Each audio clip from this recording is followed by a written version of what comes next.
honored to represent this family because they are a family who would not remain in victimhood. Instead, they've decided that they will be victorious.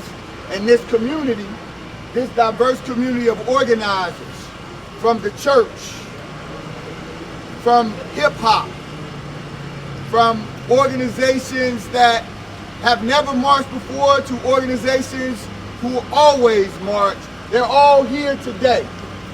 You hear the voices of poets, of writers, of musicians, and all they're saying is the same thing: enough is enough.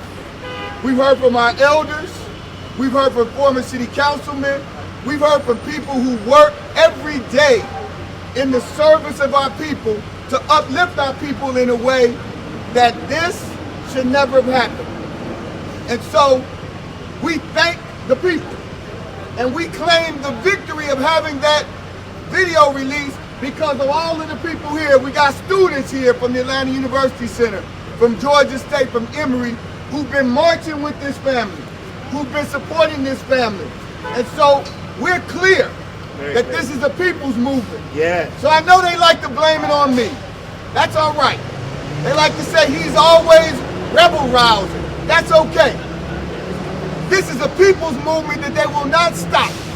They will not stifle. They will not quiet, because they know that when they see the diversity of the brothers and sisters that are here, there's a problem. That problem in Mowley Davis and Davis Bozeman Johnson law firm. That problem isn't this family because they refuse to be quiet. That problem is centered in policing in America. It's centered in white supremacy undergirding policing in America. Yes. The same way they patrol the streets trying to find runaways is the same way they patrol our neighborhood today. That's unrefuted. Yes. Right now, if you go to Southern Center for Human Rights and look it up, 100% of the excessive force claims, 100% of the excessive force claims is with African Americans. Last I could tell, this is not a 100% African American city. No. But we're the only ones that get it. Just us. We're the only ones that they come for and handle in that way. Just us. You know it. We know it. That a 62-year-old white man in Buckhead would never have been treated that way. The culture doesn't allow for it. But policing culture in America allows for a deacon, Johnny Hollman. Expects it. And they say it's excused. Yes. They say that the only thing he did wrong was not call a sergeant. So a sergeant could have been a part of it. That's all they say was wrong. Wow. And we want to correct one thing. The tow truck driver was not a police officer, has never been a police officer, was a security officer, obviously previously, but wanted to play cop that night. He wanted to play cop. He wanted to play cop with a life that he didn't give, and that he took away, and that this family can never get back. We've got families all over Georgia who have lost a loved one to law enforcement. Yes. And I'll tell you, when we see these families go from being a victim to being committed to victory, that's right, it touches you somewhere in your spirit. That's right. So when you see this family, you should be ashamed, Atlanta, not to be standing with this family. That's right. Because they are overcoming the grief of losing a loved one. They haven't had time to grieve.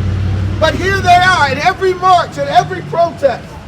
And we've watched it time and time again where these families find something inside of them that says, I have the strength to go on. I have the strength to fight on until victory is won. And so we just want you all to welcome up this family and just embrace them with your applause and just lift them up right now as we hear from Sister Anitra say a few words before we close out with the prayer. Sister Anitra. Come on, baby. Good evening, everyone. So I want to first say thank you. I'm the oldest daughter of Deacon Johnny Hollman. My name's Anitra Hollman. ARNITRAHOLLMAN.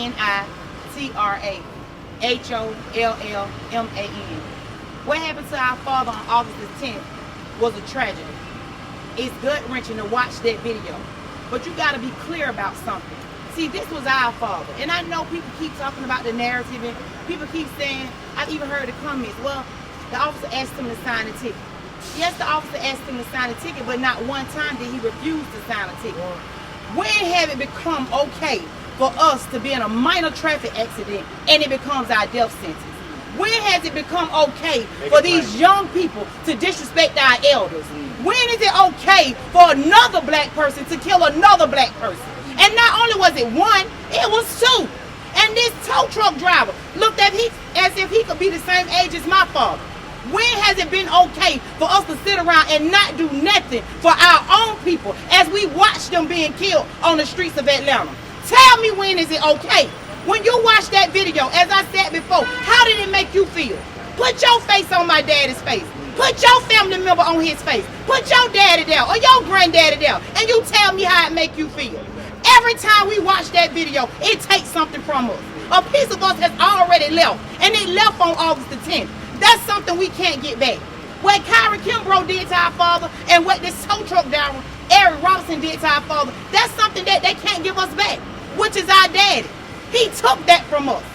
That's not like you take candy from a baby and then you say we'll give it back later. No, we'll never get that. We got to go out there to Lincoln and visit our father. We should not be having to do that. My sister, she's dealing with health issues. Our children are dealing with stuff. We should not have to pile this on top of it. So we asking D.A. Willis to call for their arrest, to have them prosecuted to the fullest extent, because that's what they deserve. It was murder. Murder. Murder. Not passed away. Murder. Murder. Let's be clear. And don't let nobody tell you nothing different. Like I said before, I don't care what you do and how you do it. Whatever you do, just do something. Don't sit by and do nothing. Don't sit by and allow this to continue to go on in our community. Don't sit around and say, oh, well, it wasn't my family. But it could have been. It wasn't me, but it could have been. It could have been any of us. And it still can. We got to do something about it, and we got to stand up. If we don't stand for something, we're going to fall for anything. We got to make this publicly known that we are tired and enough is enough. But we claim the victory. And you know why we claim the victory? Because our father was a God-fearing man. Our father believed in God. Our father taught us the power of prayer. And as we continue to pray each and every day that God gives us strength, we know that God has our back. And we know that we will see justice in our lifetime right now, but we're seeking it. And we can't turn back from it. We're too far ahead of it. Too far. We too far ahead of it, and we ain't gonna look back. We're not sweeping this up under the rug, and we're not going nowhere. So you might as well get ready. Tie up your shoestrings and get them tight, because we're not going nowhere. We on this journey, and we're gonna see justice, and we're gonna keep seeking it. Yes. Because as I said before, love bears all things. But one thing about it, God is true to his word. He said, vengeance is mine, and I shall repay it. And he will. He will. And they're gonna get what's coming to them. Justice will be seeked, and we will get it. Only thing I want to add, when you sit around and you think about the holidays, think about my father. Let his name ring a bell in your household. Because when everybody getting their Christmas gifts, only thing we want is our father, but we won't be able to get that. So guess what? We're asking D.A. Willis, if you want to give my family something for Christmas, give us the arrest of these officers. Give us an indictment. Let it be prosecuted. That's what we want. That's what we want. And we want to see victory. Thank you. We want to, because this family has been rooted in faith, and we want to thank Shar Bates for calling this and all of these coalition of organizers, because there has been something that's been said about organizers in Atlanta. They tried to criminalize organizers in Atlanta. In fact, some of them will have to go up here and face charges in the next coming weeks.